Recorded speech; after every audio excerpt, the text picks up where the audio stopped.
Welcome to the Business After Hours, where the ties loosen, the suit relax, and we talk business without the boardroom. Grab your favorite drink, kick back, and let's dive into the world of business after hours. All righty, welcome back to another episode of Business After Hours podcast. Here with my co-host Jared and our guest Robert. How are you gentlemen doing today? Good. Not too bad. We're live in the studio with Robert. Yeah. Yeah. How's the kitchen doing? Always busy. Always busy. Always, man. What do you specialize? Go ahead, Jay. Tell us a little bit about yourself. We'll start there. Yeah, background. I'm I'm from Western New York. Grew up Western New York. Ended up going to school in Ithaca College during 9/11. And decided I was going to join the military. So I ended up joining the Air Force, doing Air Force Intel. Spent 4 years working for NSA in Hawaii. Got out, took a job with the National Ground Intelligence Center as an all-source analyst. Ended up joining a program called the Counter ID Targeting Program. And I ended up deploying in 2008 to support the 1st and 2nd Marine Intel Battalion. Okay. And so that was 2008. Came back stateside, ended up going back over in 2010-11, and I was the lead targeting analyst for the Navy SEALs teams 3 and 5. And it was during that time when I was over there working with the SEALs that I had the idea to leave that career, get out of my time in the military, and end up moving to Austin, Texas to go to journalism school. I wanted to be like an NFL sideline reporter, maybe do some golf. I love football and golf, kind of a weird combination. But it was during that first semester at UT at journalism school that I was watching Top Chef Texas here, and it was going on here in Texas on Bravo, and I ended up getting the bug. I went to check out Le Cordon Bleu, the culinary school, and that's what actually got it going. I dropped out of UT after that first semester. I joined culinary school. I did that, and then right as I was getting out of culinary school in January of 2013, we opened up our food truck. I met my wife actually on a food truck job for South by Southwest. Fell in love cooking together. This is all on our about page on foodtypebrand.com. Yeah. And ended up, saying, hey, I got an idea for a food truck called Pretty Thai for a White Guy. And I had that idea when I was cooking over on East Riverside here in Austin. And she's like, okay, we went with it. And we opened it up in January 2013, and that really went great. And we got a lot of good traction the first year. We were featured on the cooking channel for Eat Street. And it was at that time when people started coming up to me on the food truck saying, hey, this sauce is amazing. How can I get it? And we never thought about doing a product company. We always thought we were going to go from food truck to restaurant, and that would be our route. But I just had the idea one day. I was like, why don't we try bottling this? It wasn't being done anywhere else. We could see, check out all the grocery stores around us, the H-E-B's, the Whole Foods, you name it. And there just wasn't a clean, all-purpose Asian condiment cooking sauce being done. So we set out to do that. And we really started in 2014 selling at wineries in the Texas Hill Country. We did a whole 9-month stint in Southern California. We moved out there. I didn't know what I wanted to still be when I grew up, So I ended up going to golf school for 2 semesters. And it was that time that we started selling in the farmers markets in Temecula and Murrieta in Southern California. But we missed Austin, and we wanted to come back. Didn't really miss the food truck, but we said, let's do it. We have it. And that's when we started selling on our food truck and started trying to sell our sauce. And that's really where it all happened. We were discovered by Central Market here in Texas at the farmers market in North Austin. They brought us into the both Austin stores, and it really started propelling our journey.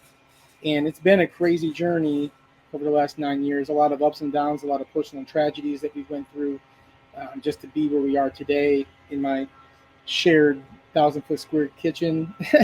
But that's just a little bit. I mean, I can obviously go into more. I don't know if you guys have any questions, or if I can ramble all day. What part of where in Western New York were you?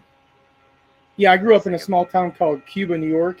So we're about 20 minutes from Olean, New York. I always just say Buffalo. I graduated from Wellsville High School. Wellsville. My wife is from Rushford. Really? Yeah. You kidding me? Cuba Rushford. Yeah, that was my high school. Yep. Um, She graduated in '06. So okay, well, I graduated in '99, and I was out of there. Okay. But yeah, no, and I used to golf. My mom got me when I was 17. My mom got me a little country club membership to Wellsville Country Club. So Yep. I went there, and I would golf there all summer before I went off to Ithaca. So, Small world, man. yeah, small world. it is. It really is. I joined the army as soon as I graduated high school. I was like, "There's nothing here. I gotta get out." Oh, there was. Yeah, I know. I was just at a food show in Grand Rapids for Meyer, and I was doing a cooking demo on the main stage, and one of the guys like, "Where are you from?" And I said, "He's like, well, I'm from Belmont."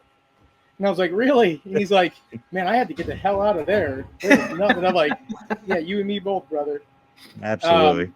I mean, my family's still back there, right? They still live there, but they know. Like, my mom was always like, "I don't know where you got your entrepreneurship, your."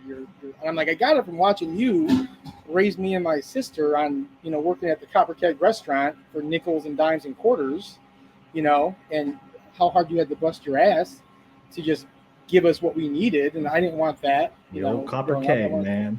That Yeah. place is still going crazy too. Yeah, my mom worked there for over 20 years. Okay, that's good. Small world. Tell us about the foundation that you have, that Palmer Nicholas Foundation. That's Yeah, I appreciate it. I didn't jump into that right away. That's usually a heavy topic. I like talking about it, but you never know. So that's when we first got launched in the Central Market in 2016. My wife and I got married in 2014. 2016, I was just starting to do. It was July, and I was just starting to do my first deliveries to Central Market. And I remember coming home one day it was on my birthday, my 35th birthday, and my wife decides to surprise me to say, "Hey, I'm pregnant with our first child." So just made our second delivery to Central Market. Just found out, I was about to be a dad on my birthday. 12 weeks later, she comes home. I'm just doing work. She comes home and she's bawling, and she's like, "They just told me there's something wrong with our baby's heart, something about some condition called heterotaxy." And we had no idea. We were looking it up. There's really very little about it online. And it really just means different arrangement where, your organs in your body can be reversed. They can be backwards. You can have multiple organs like spleens.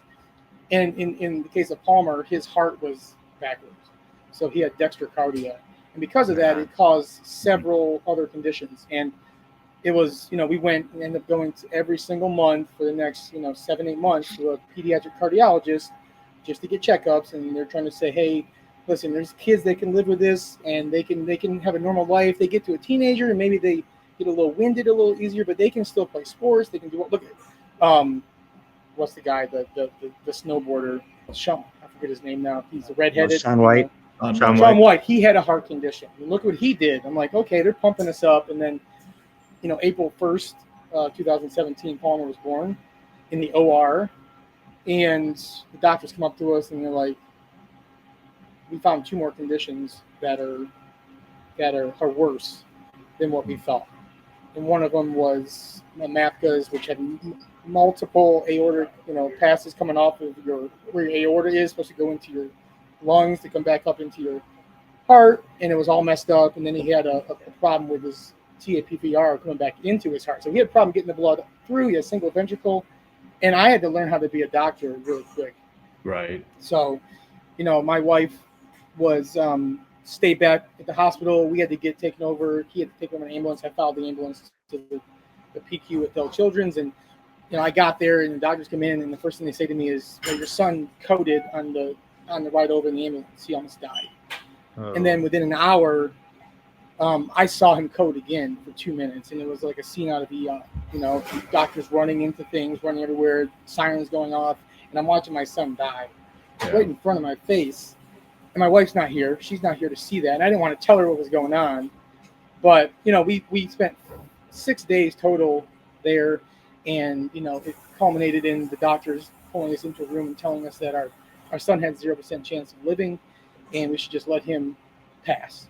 And I just, I remember my time over, and I use this all the time. I remember the time over with the Marines and, embrace the suck. And you see a problem, you see an issue, you just look at it, you just push through it. And I looked at her and I said, "With all due respect, you don't know us." She told us this type of thing tears families apart.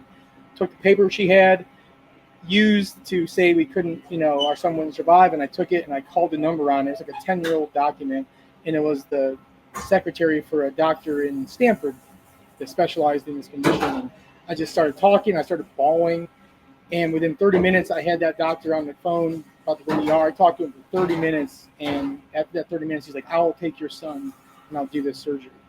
At the same time, I was getting the cardiologist to get me a number for the main doctor at TCH, which was the number one doctor in the number one hospital in the country for pediatric cardiology at the time.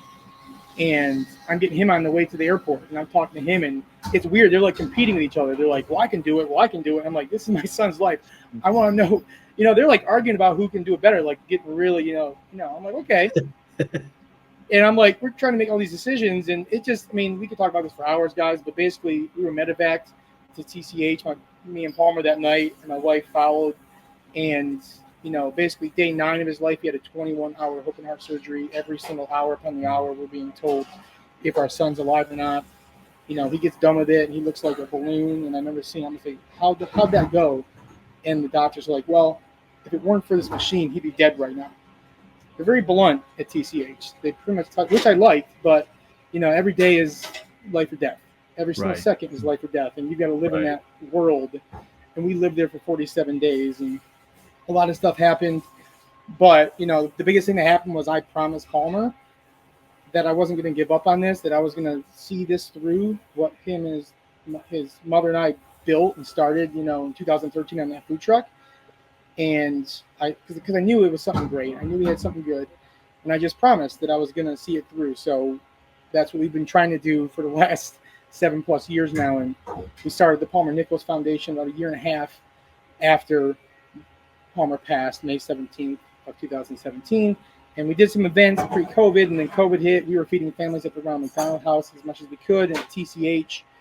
And now we donate where we can. We help families out. The manager of the Central Market that brought me into the store, his daughter has a colon condition. We donated for her surgery last year. We donated to, the Uvalde shooting, a few years ago. We donated to veteran causes. We donated to a family, the family that was next to us in the hospital. They lost their son a few years back. He lived to be 6. But there was a family they knew whose son was passing away of heart failure. And they just wanted to give him some experiences. And it was really for them. Because I'll tell you, the biggest thing for us, we had 47 days with Palmer. If we hadn't have done that, if we had listened to those doctors on day 6 that said you should give up, that would be the biggest regret in my entire life. As much as we went through, those 47 days, the bond with Palmer were transformational. So I knew what those parents were looking for. They were looking for another 2 weeks, another experience with their son. And he's since passed, but we, hopefully could help them a little bit. There's nothing that's ever going to help and change that. So for me, that's the most important aspect of Pretty Thai is that Palmer Nicholas Foundation logo, and that's what we really want to grow. But we can't do it without money, and we can't do it without growing Pretty Thai. So I continue to try to grow this brand as best I can to honor that promise that I made to Palmer. And I, it's not easy because people, to be honest, I feel like sometimes people just don't really understand the level and the depths of what. So Robert, being what you've been through, what did that do to you for like your perception on business? Ooh, good question. Honestly, I most days I loathe business. I loathe it. One, coming from the military and the mindset you have in the military, right? And when you're overseas and you're in Iraq and you're dealing with stuff and life and death situations, and you've got people relying on you to make the right decisions, I enjoyed that pressure. But everybody came together as a team. Everybody worked together. There was nobody over here. And if there was, they were gone quick, right? There was nobody that was over here trying to stop you from getting the job done. I feel like in business, it's just never ending. People just trying, and whether it's intentional or not. And I'm very open with what we went through. And I'm like, if I went through everything I went through with the military, with Palmer, what I'm trying to do, and you still throw roadblocks in front of me constantly, like, what does that say about you? Right? Definitely. It just happens way too often. I get it's a part of business, and they say, well, if it was that easy, everybody would do it. Well, no, there's a lot of lazy people out there that just wouldn't still want to do it, right? It takes a certain level of crazy to want to do this in the first place, but it's been amplified in my case, and it's caused me to be a little. What do you find as upholding your promise to Palmer? What measure of success within that business do you find that, like, okay, I fulfilled that promise? When I can actually start to do these things with the foundation and have the money and the capital to go out, and when a family, so instance, a woman reached out to me 2 weeks ago through the foundation. She's a mom. She's a single mom. She has 4 kids, and her second youngest is an 8-year-old who's going on her 4th open heart surgery at the end of this month. She just happened to find me. She's desperate. She has no money. She's not well off, and she's trying to find a way to cover costs. And I'm sitting here, and I'm reaching out to my mother-in-law, who's helped run the foundation, and she's saying, well, we don't have a lot of money in the account because, right, I'm so focused on trying to build Pretty Thai that it's like, well, how can I help? How can I help? And I feel terrible because I know how she feels, and I know that desperation. And she's just trying to get to that next surgery to save her daughter for another day, for another year. And so when I can actually be at a point where we can just do that, and I can just, well, yeah, it's easy. We just had $200,000 in earnings this year. I can easily donate $20,000, $30,000 to the foundation, and we can do what we need to do. I think that's when I'll start to feel like, I'm getting somewhere. But until that day. Oh, go ahead. Sorry, I didn't mean to interrupt. What was that? Oh, so with your current operation with Thai, like what's been the biggest struggle for you? with Pretty Thai? Mm-hmm. We don't have business backgrounds. My wife and I, we're not marketers by trade, and I think that's been one of our biggest hurdles is getting brand awareness. I believe that once people try our products, they realize, wow, these are exceptional products. They're great, but it's getting those opportunities. And we've gotten some really good opportunities. I'm not going to lie. We've gotten opportunities here in Texas with Central Market, and then HEB, Meyer in the Midwest, gave us some opportunities. But every time we get an opportunity, I feel like we just get more and more setbacks. And I see a lot of other companies that are coming in and they're starting off and they're doing things like, things that you would expect a white person to do, I guess. I don't know. Not Thai food. Right. I've heard rumblings from people saying, hey, do you think you're getting prejudiced against? And I'm like, I don't want to go say I'm getting prejudiced. But it's hard when you start hearing multiple investors and people and brokers coming back to you with stories from retailers saying, well, why is he doing Thai food?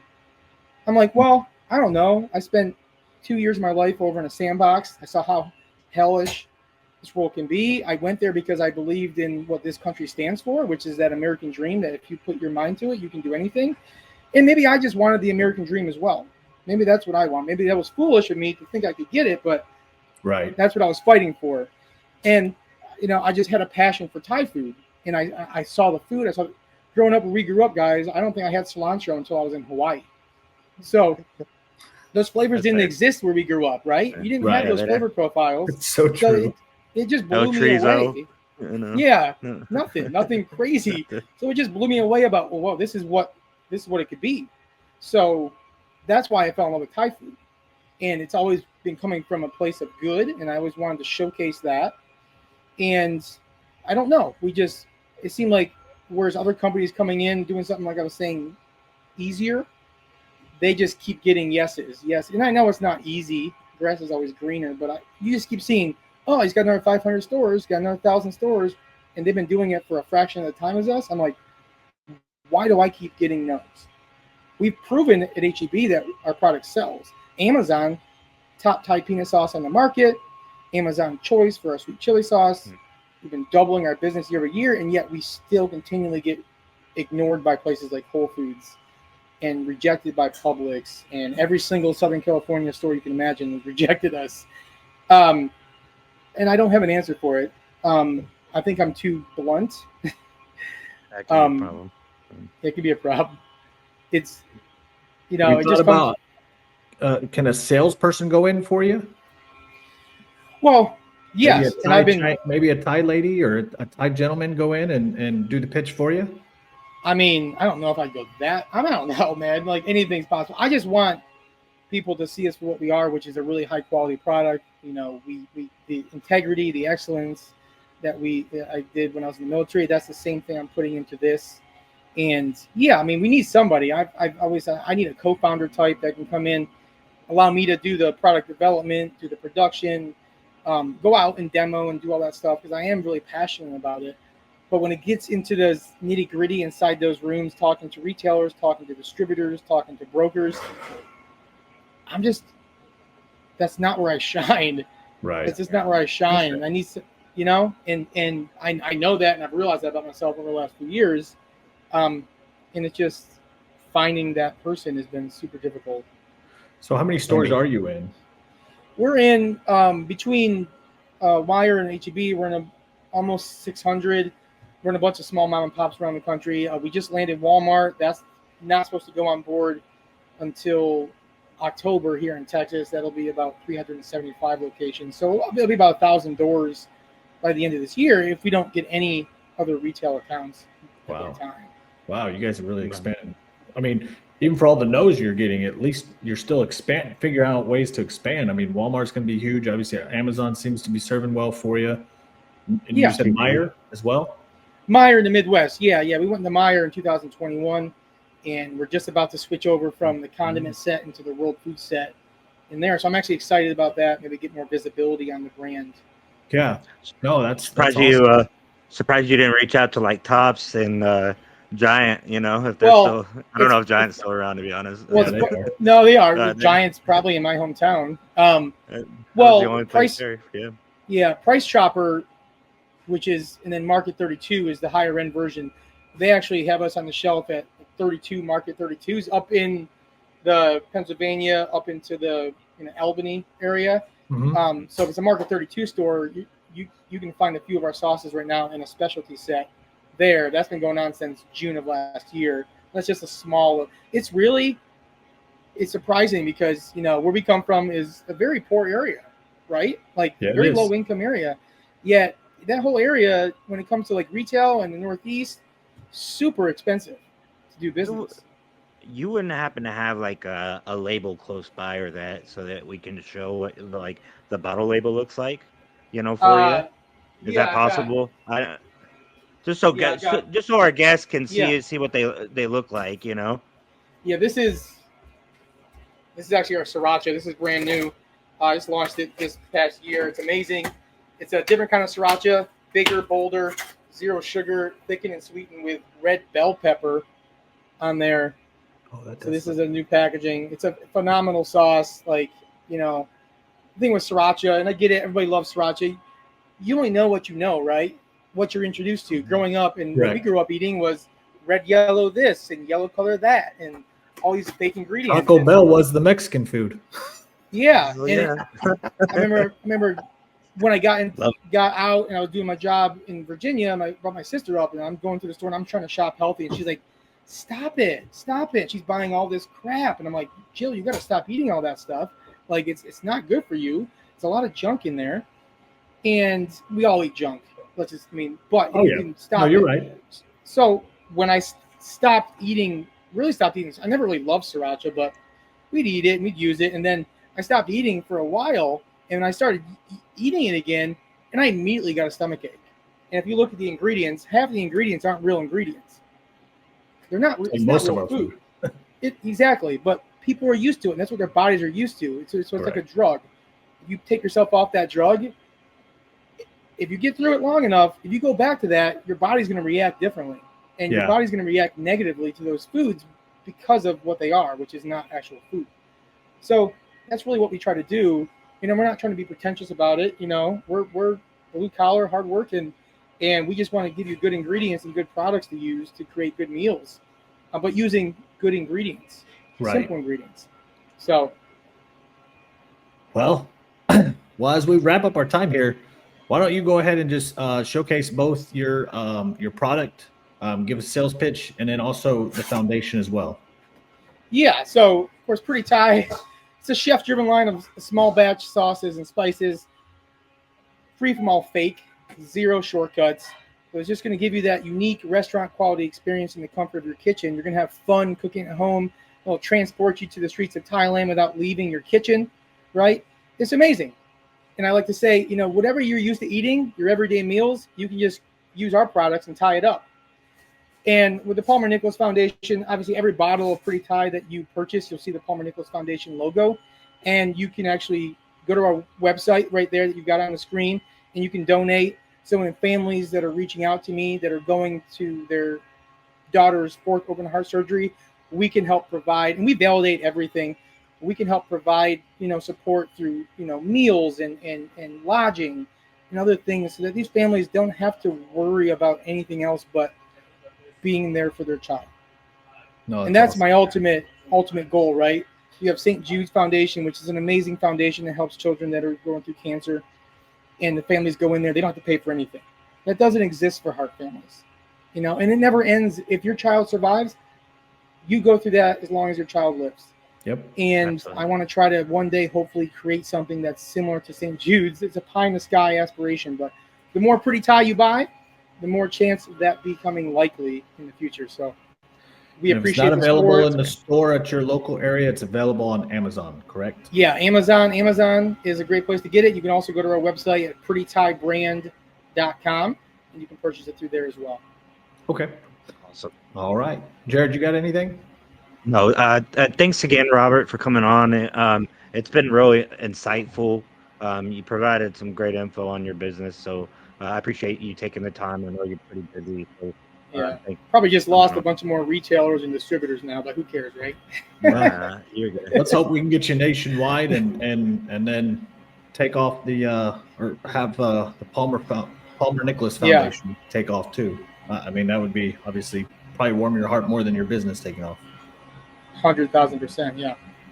All right. Well, we're gonna have both the Pretty Thai brand and the Palmer Nicholas Foundation. We're gonna hyperlink that below so that everybody can just click on it.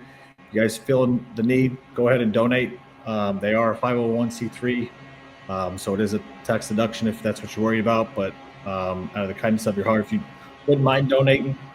And Robert, when this thing ends, just stick around for a minute if you don't mind. Yeah. Okay. All right. With that said, Jared, you got anything else, or? It's great day. So, All right. All right. With that said, Robert, you and Jared have a wonderful day, and till the next time. Good.